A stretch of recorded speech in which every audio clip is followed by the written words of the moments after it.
ASCII was permitted because people were using editors, text editors for that. But in the second version, binary files became acceptable as well, the revision cycle. There are basically three types of files in the Contrade as well as in synchrophasor. The first one is the header file, and this is optional, and it's a human read, so it's a text file. The second file is a machine-readable configuration file, which describes for a machine what's in the data itself and then the actual data. This is a sample of the configuration file, data file. This is the heart of Contrade. All the data is in this format. And if some of you are familiar with the program EMTP, Electromagnetic Transient Program, most of us who work on Contrade also work on EMTP, so that this is very much like EMTP file. It's arranged in a row, so each sample, there is a row of numbers, which are the samples of the signals, and then as many rows as necessary.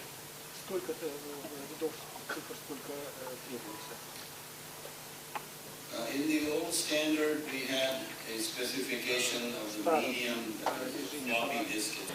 And at the same time, we started a working group in IEC also, so that the revised standard and the IEEE standard revised and IEC are now identical. So these standards are now coincident. There are some minor differences between the old and the new, but there are enough differences so that you actually need a different reader for the new standard. Here's an example of a Contrade data file. You can read this later, but basically these columns are the samples themselves. It allows for analog signals as well as digital signals, so the switch and the breaker contacts can also be read. The rest of it is CT ratios, VT ratios, etc. Data file looks like that. Here is an example of a playback of a Contrade file. Once you have the file, then the user software can use anyone's hardware to get the data. Many manufacturers offer Contrade readable software, or the software that can read Contrade. This particular one is taken from GE, but everybody has it something like this. And you can show what Contrade reads on plots like this. This is a phase to ground fault example. You can do zoom in, zoom out, etc. It's very convenient. Now you can exchange data files without any difficulty. This is the website where the GE software can be obtained free of charge. That's to read Contrade files of the new standard, not the old standard. One of the features that's often available, and it is available in this software, is that if you have data from one substation and another data from another substation, and the sampling rates are not synchronized, different clocks, then how to put these things on the same axis, and you have to resample data from one source to match the other one. And typically resampling is done like this. Suppose this is one station, this is another station, and this station takes samples here and here, and this station takes sample here, then you have to interpolate to find that sample. That's the resampling process. And this particular software offers you that facility also. There are many ways of interpolating. It could be a linear interpolation, sine wave, or spline, etc. So this is ComTrade, and it's available. The new standard exists. It's an IEC standard as well as IEEE standard.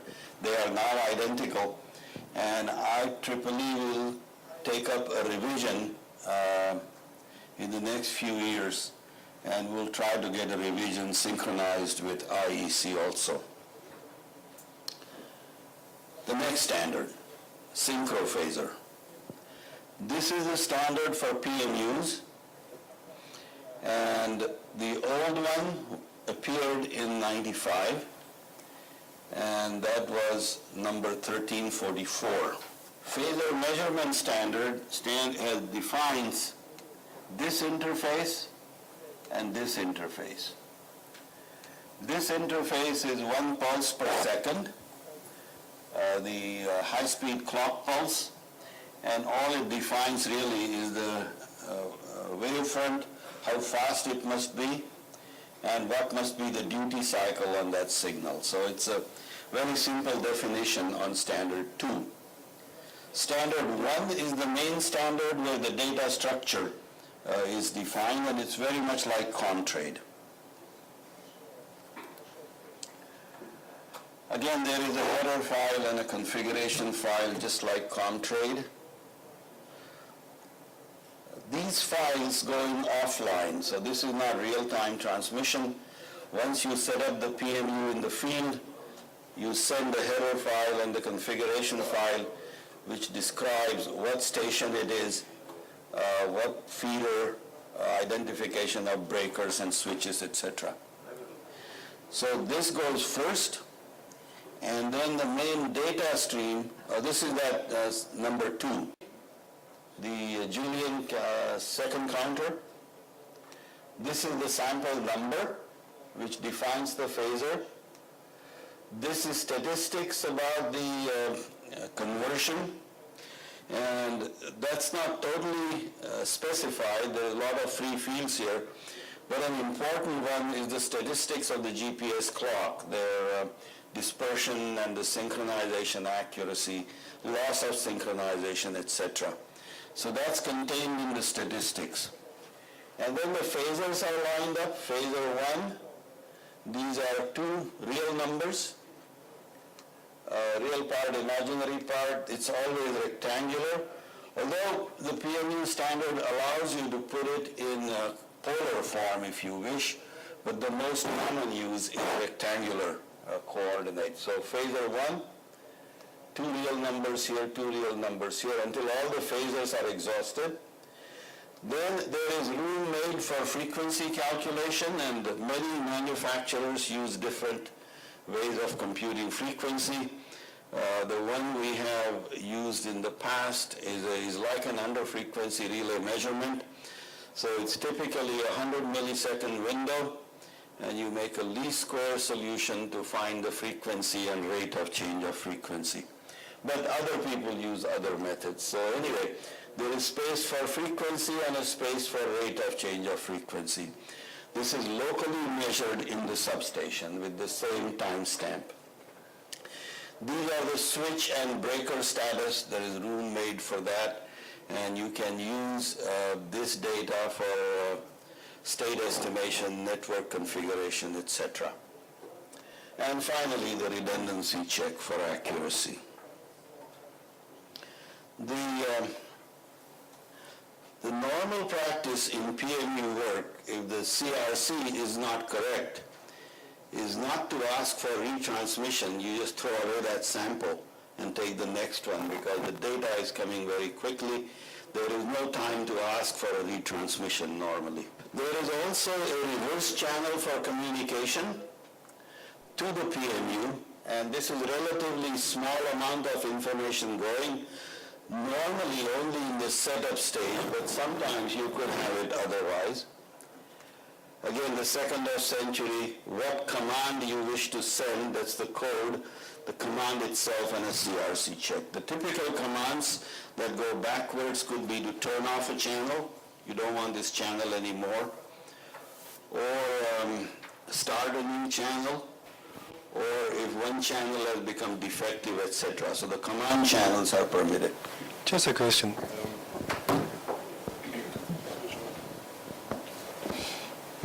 Okay.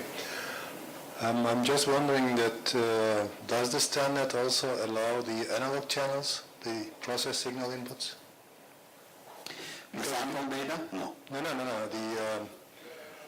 Just process signal inputs like the temperature or pressure or the status of the reactive. No. So actually there is a possibility of, as I know, the 37118 allows additional analog channels. You can stuff other things than phasors here. Yeah. The only thing it permits is this. And you can say, on this channel I'm sending something else. Okay. So as long as the user knows it, it's okay. Yeah. But the only space allowed is as shown on this picture, even in the new standard. That's all that's allowed. In some applications we found out that, for instance, the excitation status of the generator, for instance, if you know this, it is significantly better, this type of information. The status information, the breakers and the switches and, say, excitation system on-off, those are all in the digital channels. There is space for that. I'm not talking about diesel channels. Yeah, I'm talking about analog channels. Yeah. The only place to put analog is in these locations. Okay. Yeah. Okay. As long as the user understands what you put there, that's allowed. Yeah. But that's all the data file even in the new standard. Any other comment?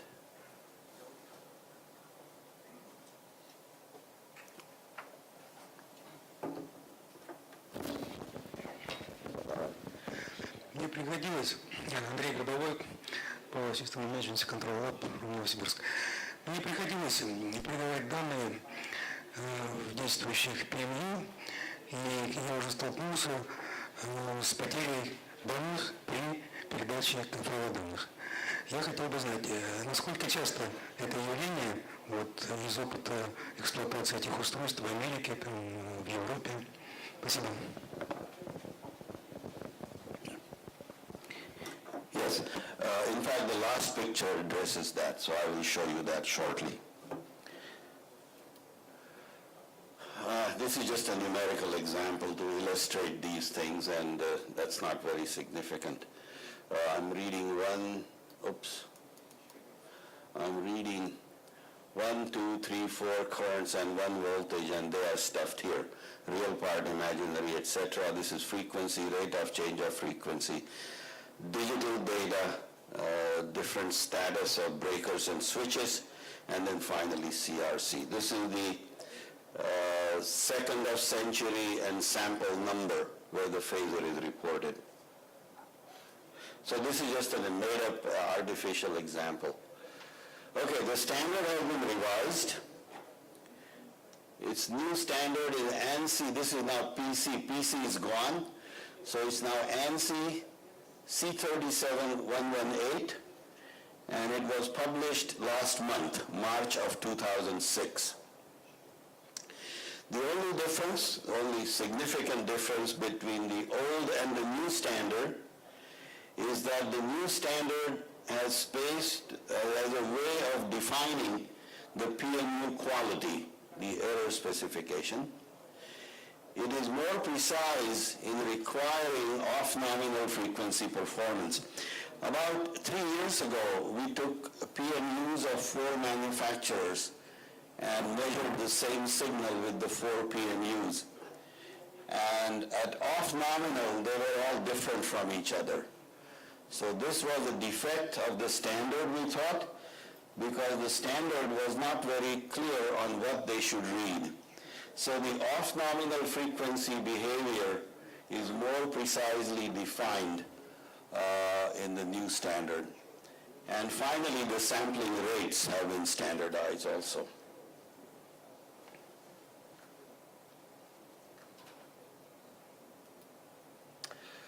The accuracy at present in the PMU definition is in terms of a total vector error, TVE, and this is part of the new standard.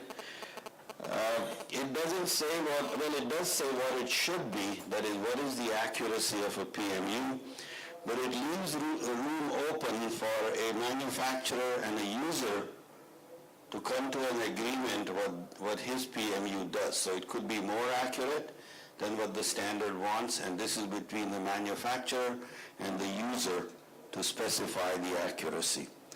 It could be that in the next revision we will have a little more formal definition of the total vector error, but right now this is what the standard says. The off-nominal frequency has been tightened up, and basically it says that no matter what the signal frequency, a signal with a timestamp here must read this value, all real, and a signal with a timestamp here must read a minus imaginary number of the correct RMS value, no matter what the frequency. So this is far more precise than it ever was. The people who made the standard knew that this is what it should be, but in reality each manufacturer was interpreting this differently. This signal is at the input wires of the PMU. So this is where you make the actual connection into the PMU. The signal looks like this, and the number that comes out is on the digital side, which means the following. All the analog filters that are in the channel, the C3790, the surge suppression filter, the anti-aliasing filter, all the delays of those filters have to be subtracted out before you put the output on the wire. We found that one manufacturer was not doing that, so his phase shift was coming out very different. So this is the actual analog signal on the input wires, and this must be what comes out in the digital on the digital file. So that's a far more precise, and that's where the standard is now. I often get asked the question that what happens under transient conditions when the frequency is changing? The standard does not address that. The standard talks about a steady-state sine wave and the performance of the standard under those conditions. Now, we all recognize that there is no steady-state sine wave in a power system.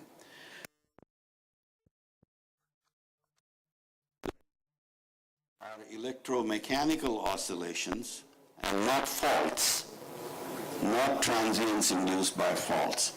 If that's understood, then the meaning of saying the input is steady state during the window of observation is fairly good. Someday, maybe a few years from now, we will have a revision where a standard under electrical transients might be described.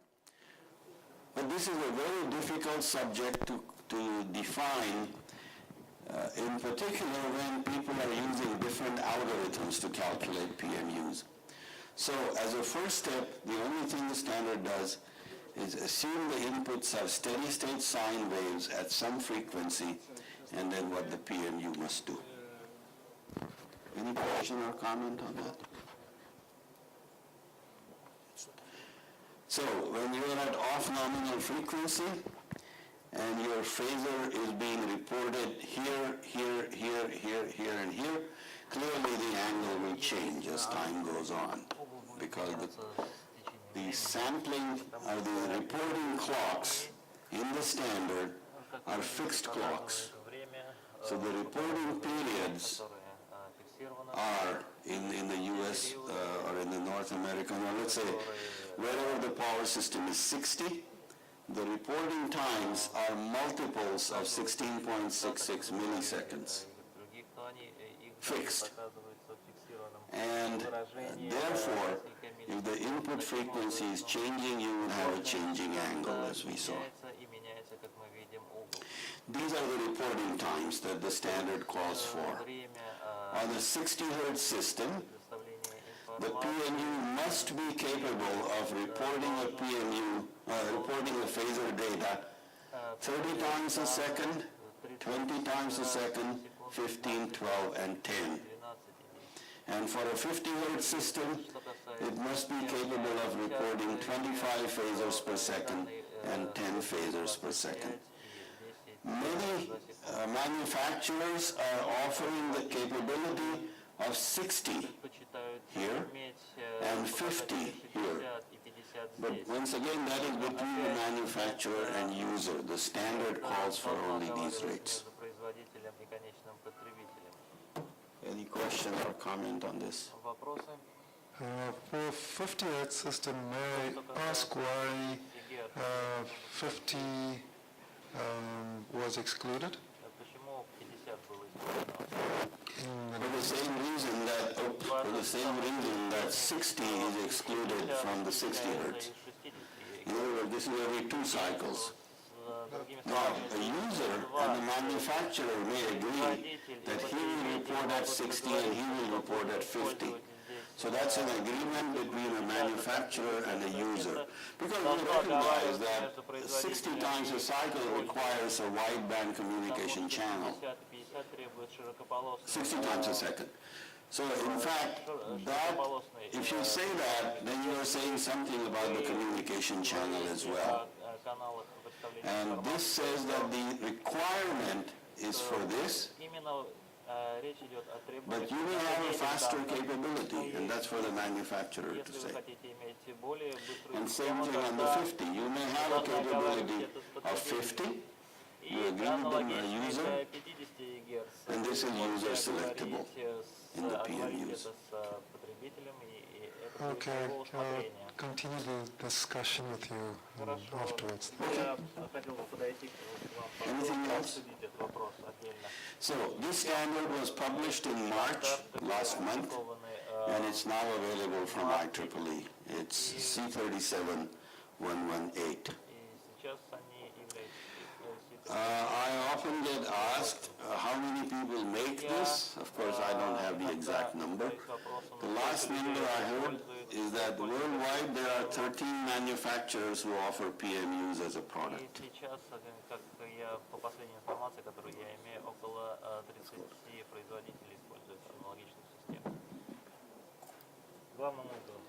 This slide you've seen before.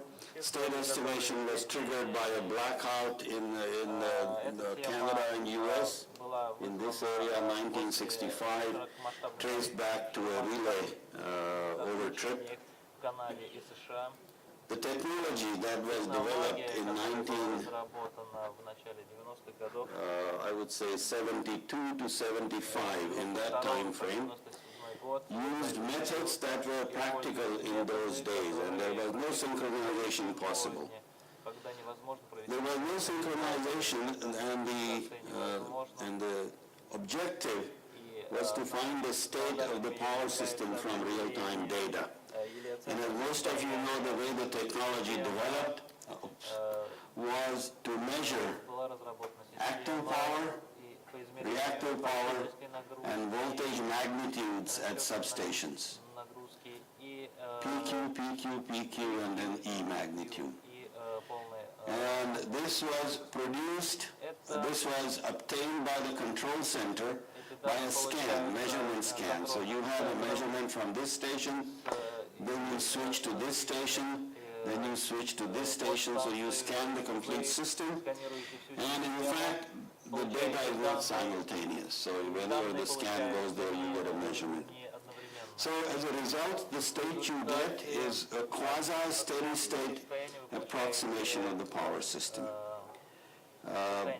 Because you measure P and Q, it's a nonlinear estimator, and usually the estimation repeat cycle varies between a few seconds, let's say 5 seconds, to some cases 5 minutes or so. Therefore, the only kinds of problems you could do with this state estimator are steady state or quasi-steady state. This is what the technology is throughout the world today. actually. This is how state estimators get done. Это вот аналогичная система используется. The state of the power system Оценка состояния, is a collection of positive sequence voltages сбор throughout the network. позитивных So, данных по from напряжению. these measurements, you are calculating these quantities. Positive sequence voltages at all the network buses. По всем So as you can see, the PMU gives you a direct path into the state, имеет because that's what it measures. воздействие на PMU offers the possibility of state vector measurement instead of state estimation. And that's the great power of PMU. значительное преимущество PMU. Where this system already exists, and it's in many, many countries and many, many power companies, Она существует во многих странах, во многих it's not easy to justify replacing it with PMUs. You already have a great deal of investment in this, so we're not seeing некоторые говорят, что a whole-scale change from the old technology to the new technology. Although the new technology is so much more powerful, you get the state directly. Where there is nothing in existence, it is easy to see that this is what you would do. But where an old state estimator already exists, the approach is to add phasor measurements slowly to the measurement set until someday you may have a PMU-based state estimator. So the big advantage of PMU-based state estimation is that it becomes a state measurement rather than state estimation in the true sense. There is a little bit of estimation involved because in fact you are measuring the currents also. And remember, what you're trying to estimate are the voltages. So the currents, because they depend on voltages at the two ends, give you a degree of redundancy. And therefore, the measurement set now consists of positive sequence voltages and currents throughout the network, and you combine them into a single measurement set, which is currents and voltages, and calculate the voltage. And the best part of this is that this is a linear problem. If you didn't measure any currents, then there is nothing to do. You got the voltages and that's the state. If you measure currents, you must use them to give you redundancy, but then all you have to do is to solve this linear equation. Measurements are a linear function of the state, so you save the inverse of this or pseudo-inverse of this and calculate the state directly. And the measurements are truly simultaneous within a microsecond precision. So this is a very, very powerful way of getting the state result from measurements. There are a number of slides which go through the derivation of the A matrix, but I'm going to skip those in interest of time. You may look at them later. It begins with a relation between currents and voltages, which отношение измерений и последовательности напряжения и тока, который является линейной. И здесь матрица умножается на this is derived in there how the linear state estimator works. Здесь показано, как работает система оценки. You may look at the example later. Можете посмотреть на эти примеры потом отдельно. That's it. So, in fact, if you measure positive sequence voltages and currents in the measurement vector, then the state is a constant matrix M multiplied by the measurement vector. That's the linear estimator. It's a very fast calculation. You calculate this matrix M once, save it inside the computer. Whenever you get a new measurement, you calculate E by that matrix multiplication. So, a state estimator based purely on phasor measurement can reproduce the state every 2 cycles if you wish. So if you are sending data every 2 cycles, you can get a state every 2 cycles. And that's why you can now observe dynamic phenomena in the control center, where it was not possible before. You had computation cycles of 5 seconds or 5 minutes. You could never do that. If you have an all PMU-based state estimation, you can get measurements in states every 2 cycles. So M is the multiplying matrix. This is linear, as I said.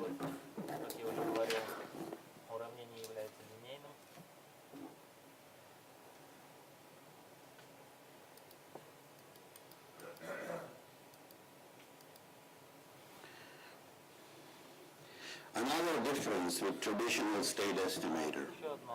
To obtain a state in the old technology, you must have measurements on a connected tree of the network.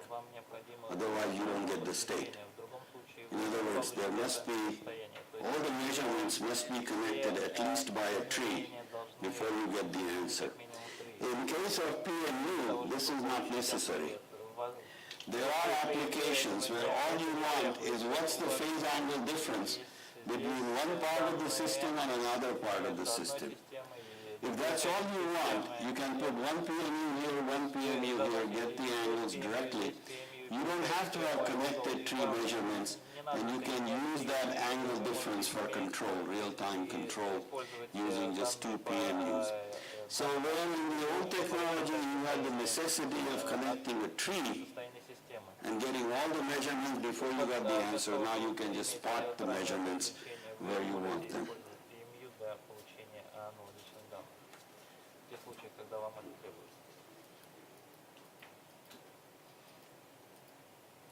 How many PMUs do you need to get a complete state?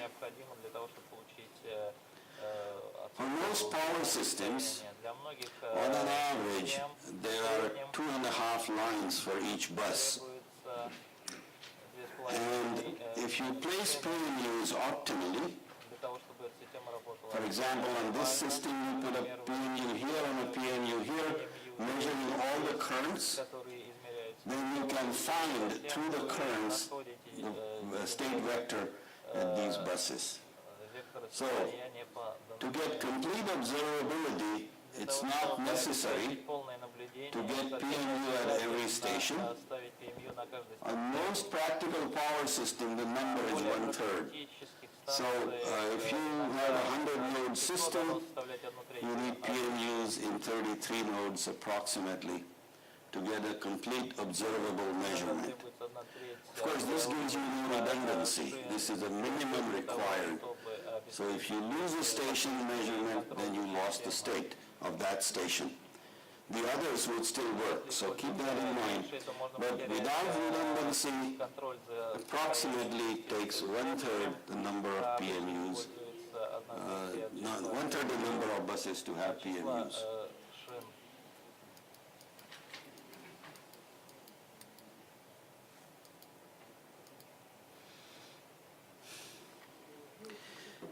Most companies don't install 1/3 PMUs in one shot. You want to go slowly. So this year you might have 10, and you want to plan to add 10 next year, let's say, etc. So this brings up a discussion of what's been called by our people incomplete observability estimators. Here is the idea. In this system, you put a PMU here and you put a PMU here. Direct measurements from here, indirect measurements from these buses, but this still leaves this node and this node with more information. This is the unobservable island. And in this case, the unobservable depth is 1, only one bus in this island. So, as an incremental installation process, if the first year you only install these two, and you want a rough idea of what these things are, it turns out that you can calculate these voltages from these fairly accurately. Not exactly, because the exact would be to put a PMU here, But approximately, knowing the load flow or the state of the power system in previous cycle, it is possible to compute voltages here from the voltages here, and the experiments that we ran, this turns out to be quite accurate. Depth of unobservability. This logic, I have some slides. This is a published paper, and I'll give you a reference to that in the end. This is the kind of calculation you make, that voltage at bus 5, which I don't know, is connected to bus 4, bus 3 and bus 4 by these multipliers, and I get these multipliers from the base case load flow. I continue this. I'm going to pass this. This is a process of how to locate PMUs for a given depth of, okay, this is the result.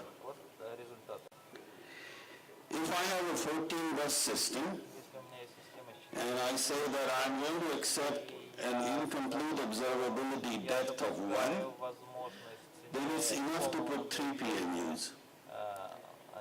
If I accept, I'm sorry, it's enough to put 2 PMUs, as shown here. So 3 will give me complete observability, 2 will give me depth of unobservability 1, 2 for 2, and then 1 for 3. If I have a very large system, I can begin with a smaller number, and the student carried analysis to a depth of 7. I just didn't put them in the slide.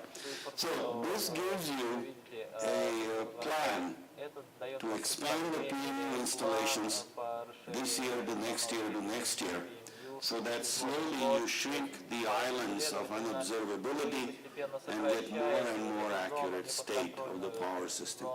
This is quite good. This, surprisingly, it's not as good as PMU, but it is quite good. It's been shown.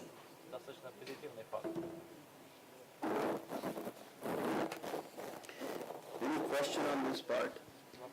Можно вопрос по практическому применению ПМЮ при оценке состояния, поскольку вот при изучении литературы создается впечатление, что теоретических работ много, а практическая работа, вот, ну, я, например, нашел только одну, это работа 96-го года о внедрении технологий в Испании. И тут там сообщалось только, что технология внедрена, а результатах понятно ничего. Можно что-то о нынешнем состоянии дел на практике с применением ПМЮ при оценке состояния?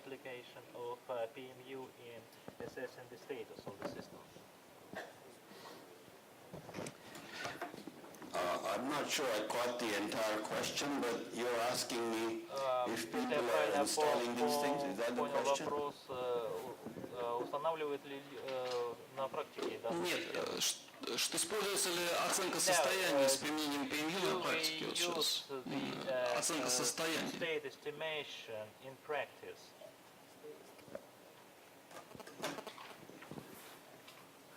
Not yet. Пока еще нет. There are studies in progress. Есть We are solely involved исследования, with a study которые with проводятся, a large мы utility, изучаем это, where there are something like 15 PMUs installed, and they are going to use them for state estimation. This is Tennessee Valley Authority. I'll come to the next step, where most people are in the mode where they already have a state estimator, and they want to add PMUs. So I will address that question next, and maybe that's the first step. Mr. Sezi, you have something? Yeah. Just a statement that there are, I know at least a couple prototypes where the real-time state estimation and real-time security assessment is being implemented. So maybe this is an example that the technology is coming slowly. Okay. So let me come to another question. Just a quick note that the Bonneville Power Administration is using PMUs in their state estimation now, And I was told last week that San Diego is modifying their state estimator to put in PMUs. Yeah. So it is starting to be done now at a number of utilities. Yeah. That's the mode that I want to describe next, Именно это я where you хотел already have a сказать. state estimator, Далее, and you now brought some PMUs on your system, and how to combine the PMUs with, how to include PMUs in the state estimator. процесс I don't have slides on that, but let me describe in words what's happening. слайд, но я хотел бы просто на словах пояснить, как это будет. Let us say you have a completely observable state estimator in the old technology, where you have P, Q, voltage magnitudes, enough То есть все to данные get you a state. для того, чтобы обеспечить оценку You состояния. now have bought, let's say, И take a number, 20 PMUs. давайте on your возьмем networks. 20 PMU на вашей So, системе. what do you do with the PMU Что вы measurements делаете с измерениями in the state estimator? при оценке What most состояния? people are doing at the moment, and I think the two things that were mentioned, BPA and Dr. Sezi mentioned one. Говорил, They're like this. One way to do this одним из вариантов is to put сделать это the traditional measurements поставить and the PMU measurement in the long state vector. на So длинный you have вектор, PQ, E magnitude, and then E complex, and then I complex. So a large state vector, то есть длинный вектор, part of it nonlinear часть and part of it linear. нелинейная, вторая Everybody okay линейная. with that? So we have old measurements, new measurements making up one state vector. То есть старые, новые And измерения now you на одном write векторе. a state estimation equation, which is nonlinear because many measurements are nonlinear. Нелинейные и So I would call this kind of estimator a hybrid state estimator, их where you have old measurements and new measurements in one measurement set. которые укладываются в один Personally, набор для оценки состояния. I find this a difficult path for the following reason. The software that exists has to be changed to accomplish this. This is not an inexpensive option. So very recently we have developed a method where it's no longer necessary to change the software. That will be published, I think, in the next couple of months. The idea is like this, and I'll describe the idea to you. You have a nonlinear state estimator that's working now. Take its answer. That's the state of the power system that you computed by the old method. Okay? You also get, through the normal state estimator, the covariance of that state. That is, not only you get a state, but you get a quality of the state. Okay? So you get a computed state from the old technique and a computed covariance from the old technique. You now say that this state is a measurement. Okay, so the voltage, positive sequence voltage vector I computed is a measurement with this quality that I just computed. PMU is another measurement with its quality that I know from the measurement quality. So, in a post-processing step, not changing the software, take that answer that you got before, take the PMU measurement. These are now a completely linear problem because that was the state, this is voltages and currents. In a post-processing step, combine the two linear measurements, one of a quality that you computed, the other of a quality that you know from the PMU quality, and now you have a linear post-processing step, and you get identical answers by both methods. So the power of this is that you don't have to touch the existing software. You can leave it alone and do a post-processing step. And the more PMUs you add, the better it gets in time. And you never have to touch the old software. This is a paper that will be published shortly. But it makes sense. I mean, if you think of it, the old state estimator is nothing but a state vector measurement system. It came through a nonlinear iteration, but nevertheless, it is a measurement with the quality. So why not take the answer and combine with PMU, get the same answers? Any comment on this? Измерений по PMU и получить ответ.